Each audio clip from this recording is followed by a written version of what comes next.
मेरा ना काफ़ी दिनों से दिल चाह रहा था कि मज़ेदार सवैयाँ या जिसको आप शीर खोरमा बोलते हैं ये बनाकर खाई जाए। तो आज वो मैं बनाने लगा था। मैंने कहा चलें वीडियो भी बना लेता हूँ, आपके साथ शेयर भी कर दूंगा। तो ज़बरदस्त किस्म की रेसिपी आपके साथ शेयर कर रहा हूँ, तो चलें मिलके बनाते हैं। बिस्मिल्लाहिर्रहमानिर्रहीम। तो सबसे पहले आपने एक पैन के अंदर थोड़ा सा घी डाल देना है, 1 से 2 चम्मच। घी के बीच में आपने थोड़ा सा कोकोनट ऐड कर देना है और हल्का सा ना इसको फ्राई कर लेना है कोकोनट को। अच्छा, इस तरह का जब भी आप शीर खोरमा या सवैयाँ बनाते हैं तो इसके अंदर एक मसला आपको हो जाता है, या तो सवैयाँ कम रह जाती हैं या ज़्यादा हो जाती हैं।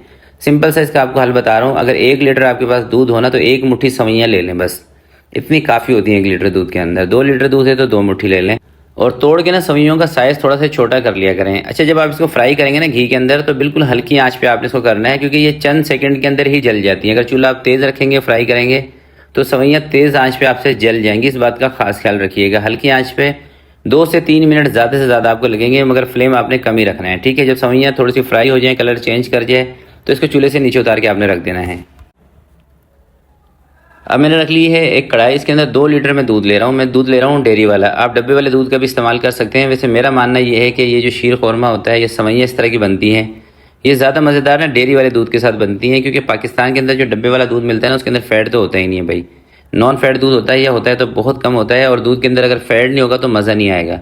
तो इस दूध के अंदर 3 आपने सब्ज़ी इलायचियाँ ऐड कर देनी है और दूध को सबसे पहले आपने उबाल कर आ लेना है।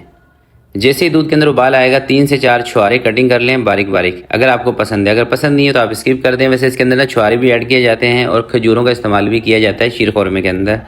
आपकी मर्ज़ी है, इन दोनों चीज़ों में से कोई भी आपके पास हो तो आप इसको ऐड कर सकते हैं। दूध के अंदर छुहारे डालने के बाद, वैसे छुहारे मेरे हिसाब से ना ज़्यादा बेस्ट हैं। एक तो सेहत के लिए भी खजूर भी फ़ायदेमंद है, छुहारे भी फ़ायदेमंद है। और दूध के अंदर जब छुहारे पकते हैं, आपने देखा होगा सर्दियों में छुहारे वाला दूध मिलता है, कस्तूरी दूध उसको बोलते हैं। इंशाल्लाह उसकी रेसिपी भी आपके साथ ज़रूर शेयर करूँगा। तो जैसे दूध के अंदर 4-5 उबाल आ जाएंगे, आपने सवैयाँ उठा के इसके अंदर डाल देनी है। सवैयों को आपने मिक्स कर देना है। सवैयाँ मिक्स करने के बाद आपने इसके बीच में डाल दी चीनी। चीनी डाल दी, सवैयाँ डाल दी। उसके बाद सिर्फ आपने एक काम करना है कि इसका चूल्हा कर देना है हल्का, बिल्कुल दम वाले फ्लेम पे आपने इसको छोड़ देना है कोई 30 से 40 मिनट के लिए। चूल्हा तेज़ नहीं करना, तेज़ चूल्हा करेंगे तो 5 से 7 मिनट के अंदर ही सवैयाँ आपकी पक जाएंगी। दम वाले फ्लेम पे करके छोड़ेंगे, कलर भी इसका थोड़ा सा अच्छा हो जाएगा। और दूध को जितना आप स्लो आंच पे पकाते हैं ना, कड़ कड़ के जो दूध पकता है दोस्तों, उसका टेस्ट ही कोई अलग होता है, नेक्स्ट लेवल का होता है। डेयरी वाला दूध लें, हल्की आंच पे पकाएं, इंशाल्लाह इतना मज़ेदार ये आपका शीर खोरमा ये सवैयाँ बनेंगी कि आपके बच्चे भी खुश होंगे, बड़े भी खुश होंगे, सब खुश होकर खाएंगे इसको। तो मैं अब इसको हल्की आंच पे रखने लगा हूँ, क्योंकि सवैयाँ चीनी हमने डाल दी और कोई चीज़ इसके अंदर में डालने की ज़रूरत नहीं है। बिल्कुल दम वाला फ्लेम करके इसको 30 से 40 मिनट के लिए छोड़ देते हैं। उसके बाद मैं आपको दिखाता हूँ इसका जो फाइनल लुक है वो।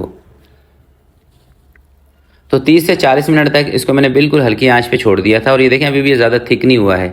तो इस तरह की जो आप सवैयाँ या शीर खोरमा जो बनाते हैं, इसको आपने ज़्यादा थिक नहीं करना, यानी कि ज़्यादा गाढ़ा नहीं करना। अगर आप इसको ज़्यादा गाढ़ा करते हैं ना तो ठंडा होने के बाद भी इन सवैयों ने गाढ़ा होना होता है, तो फिर ये बहुत ज़्यादा गाढ़ी हो जाएंगी और ज़्यादा गाढ़ी सवैयाँ मज़ेदार नहीं लगती। ये मेरा मानना है। अगर आपको ज़्यादा गाढ़ी सवैयाँ बनानी है तो फिर आप इसको थोड़ा सा और पका सकते हैं। और जिन जिन लोगों को इस तरह की सवैयाँ थोड़ी सी पतली अच्छी लगती हैं वो कमेंट में ज़रूर लिखें। तो इसका फाइनल लुक आप देख लें। तो अब इसका चूल्हा मैं बंद करने लगा हूँ। इस स्टेज पर थोड़ा सा आपको करीब से दिखा देता हूँ, क्योंकि बहुत सारी मेरी वो बहनें भी हैं जो कि बिगनर हैं, जिन्होंने अभी अभी कुकिंग स्टार्ट की है, तो वो भी मेरी वीडियोस देखती हैं। तो कोशिश में मैं ये करता हूँ कि छोटी से छोटी बात भी आप तक ज़रूर पहुँचाऊँ। ये देखें, आप देख रहे हैं। अब इसका चूल्हा बंद करके इसको दूसरे किसी बर्तन के अंदर ट्रांसफ़र करते हैं और आपको फाइनल लुक दिखाते हैं। तो ये सवैयाँ थोड़ी सी ठंडी हो गई थी जब इसको मैं बॉल के अंदर शिफ्ट करने लगा हूँ, और ठंडी होने के बाद भी आप ये देख सकते हैं कि ये ज़्यादा सख्त नहीं हुई, एकदम परफेक्ट इसका टेक्सचर आ रहा है। तो ज़रूर आप इस रेसिपी को ट्राई करें। अगर आपका भी मेरी की तरह इस तरह की सवैयाँ बनाने का या खाने का दिल कर रहा है तो भाई जो चीज़ दिल करा करे वो बना के खा लिया करें। बाकी ये चीज़ें तो चलती रहती हैं कि मीठा हम ज़्यादा खाएँ कम खाएँ, ज़िंदगी में ये चीज़ें चलती रहती हैं, मगर जिस चीज़ का दिल कर रहा है एक मरतबा ज़रूर उसको बना के खाएँ। तो आज के लिए इतना ही, मिलते हैं किसी नेक्स्ट वीडियो में। तब तक के लिए अपना बहुत सारा ख्याल रखिएगा, अपने वालिदैन का ख्याल रखिएगा। अल्लाह हाफिज़।